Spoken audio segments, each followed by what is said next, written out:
सुनो, मैं आज शिव जी को अपना पति बनाना चाहती हूँ, इसमें कुछ भी संशय नहीं है। मेरे इसमें आपकी शरीर का त्याग न करो।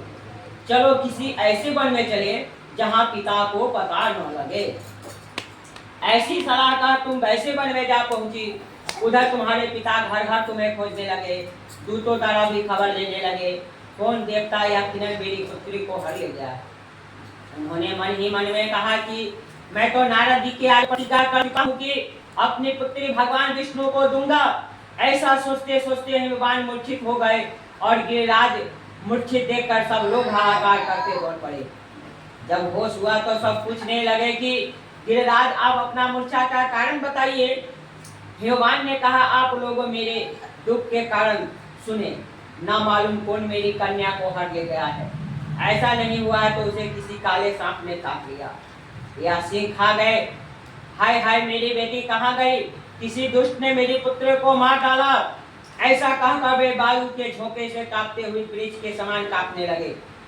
इसके बाद भगवान तुम्हें वन वन खोजने लगे।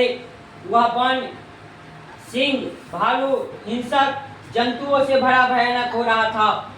तुम भी अपनी सखियों के साथ उस भयानक वन में चलती चलती एक ऐसी जगह जा पहुंची जहां एक नदी बह रही थी। उसके रमणीय तट पर एक बड़ी सी कंडारा थी।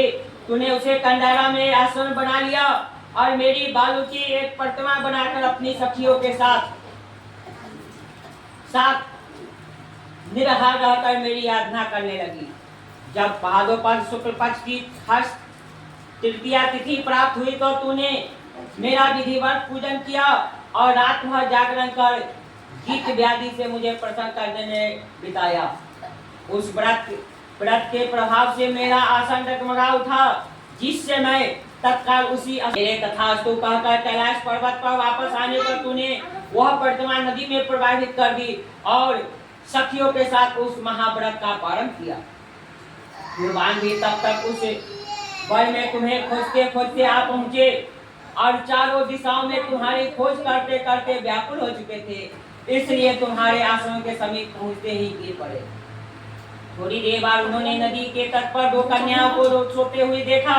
देखते ही उन्होंने तुम्हें गर्दन से लगा ली और विलप कर रोने लगी। फिर पूछा पुत्र तुम सिंह व्याध आदि जंतुओं से भरे इससे पूर्वज इस व्रत को करे। पहले केले के खंभे एक मंडप बनवावे, उसमें रंग बिरंगे रेशमी कपड़ों के चंद्रमा लगाकर चंदन आदि सुगंधित द्रव्यों से वह मंडप लिपवावे।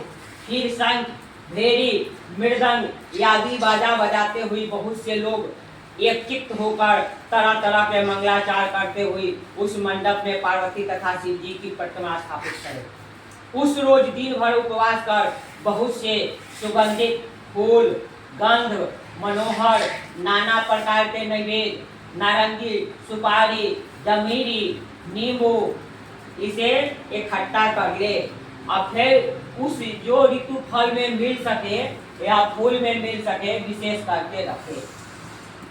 इसके बाद धूप दीप से पूजन करे और प्रार्थना करे, हे शिव रूपी, हे शिव रूपनीय, हे मंगल सब अर्थों को देने वाले, हे देवी, हे शिव रूपी आपको नमस्कार है। यही मंत्र के से शिव जी तथा पार्वती जी की पूजा करनी चाहिए। और हे सिंहवाहिनी संसार से भयभीत हो, मुझे दिन की रक्षा करो, इस कामना की पूर्ति के लिए मैंने आपकी पूजा की। हे पार्वती जी मुझे राज दो, मुझे सौभाग्य दो, मुझ पर प्रसन्न हो। इन्हीं मंत्रों से पार्वती तथा शिव जी की पूजा करें। तदनंतर विधि पूर्वक कथा सुने और ब्राह्मण को वस्त्र, गौ, सुवर्ण आदि देवे। इस तरह एकचित्त होकर स्त्री पुरुष दोनों एक साथ पूजन करें। फिर वस्त्र आदि जो हो उसका संकल्प करे। हे देवी, जो स्त्री इस प्रकार पूजन करती है वह सब पापों से छूट जाती है और उसे 7 जन्म तक सुख तथा सौभाग्य प्राप्त होता है। जो स्त्री तृतीया तिथि का व्रत न कर अन्न भस्म करती है वह 7 जन्म तक विधवा रहती है और उसे बार बार विधवा होना पड़ता है। वह सदा दलित पुत्र, शोक से स्वाकुल, स्वभाव की लकड़हारा सदा सुख भोगने वाली होती है और उपवास न करने वाली स्त्री अंत में घोर नरक में जाती है।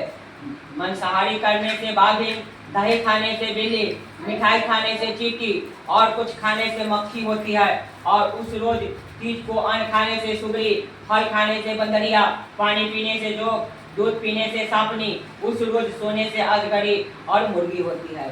इसलिए सभी स्त्रियां व्रत अवश्य करे और दूसरे दिन सुवर्ण, चांदी, तांबा अन्यथा बांस के पात्र में अन्न भर करे ब्राह्मण को दान दे और पारण करे। जो स्त्री इस प्रकार व्रत करती है वह मेरे समान पति पाती है, और जब वह मरने लगती है तो तुम्हारे समान उसका रूप हो जाता है।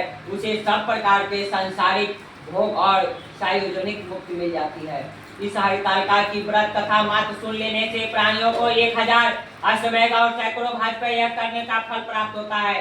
हे देवी, मैंने यह सब व्रतों में उत्तम व्रत बताया हूँ, जिससे व्रत करने से प्राणियों सब पापों से छूट जाता है। इसमें कुछ भी संशय नहीं है। एक बार बोलिए श्री शंकर भगवान की जय, माता पार्वती मैया की जय, गणेश भगवान की जय, वीर बजरंग बली की जय, शिव परिवार की जय।